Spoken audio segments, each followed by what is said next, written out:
Thanks for joining us today as we talk about our recent work, Diversity and Inclusion, Core Values Among Associations. We have received positive response from both inside and outside the association community.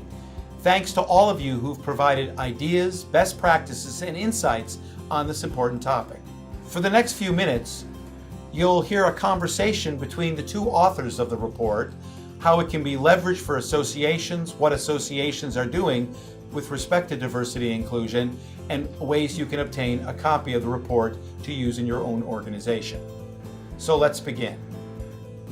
Well, Jim, it's great that we're having this conversation about the research that we did together on diversity and inclusion. What was the motivation for the research, and what kind of response have you gotten from people who've seen it? This really came out of the work that we do with association boards, CEOs, and HR execs, advising them on how to recruit top talent.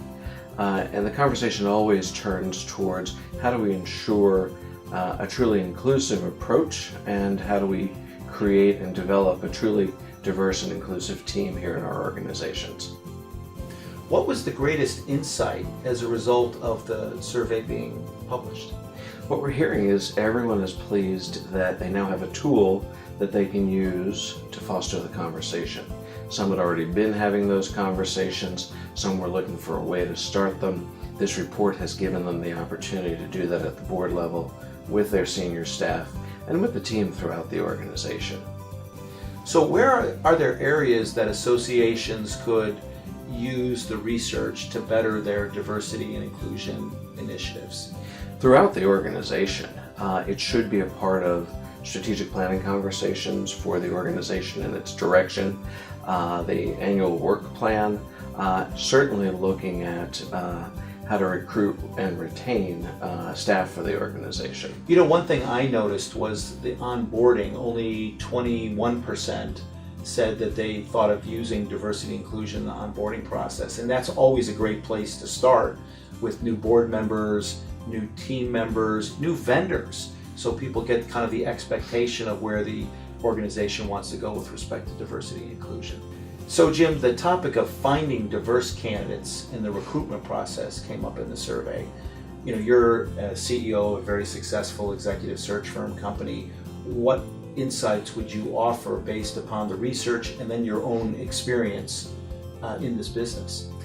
We talk to organizations about ensuring that it's consistent throughout the search process. So as you're designing the role and the responsibilities, as you're putting together the outreach strategy, and then as we've talked about in the onboarding piece, we like to look through the Diversity Executive Leadership Program at the American Society of Association Executives. We've also found that the Welcoming Environments work done by the Association Forum of Chicagoland has been helpful and important. I think these are two organizations that offer great information and tools for the association community. We included some action items in the research, things people could do right now to increase their diversity and inclusion efforts. How do you think about those action items? Do you have one or two in particular that you like best? I think what's been most fun about all the feedback we've gotten on the report is that folks have found this section to be some of the most valuable. Some of them already had action items that they were living, many did not, and they thought that this was a really great resource to start the conversation, to look at how to put things into place right away. I think this might be, for some, the most important section of the report. Are there any other insights that you would want people to think about with respect to the research? 73% of the respondents had a strategy in place, and yet 70% of the respondents felt they either didn't have strong enough or didn't have performance metrics in place at all.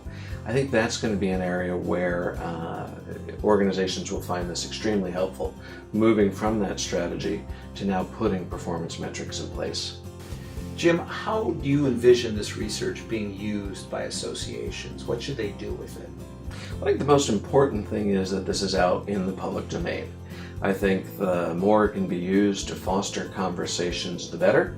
It's easily available on our website, and so everyone should feel free to download it and use it to start the conversations. You know, as a former CEO, when I see the research, I think to myself, you could do articles about it in your newsletters. You could do, if you have a daily email news service, send it out to your members so they could have a conversation.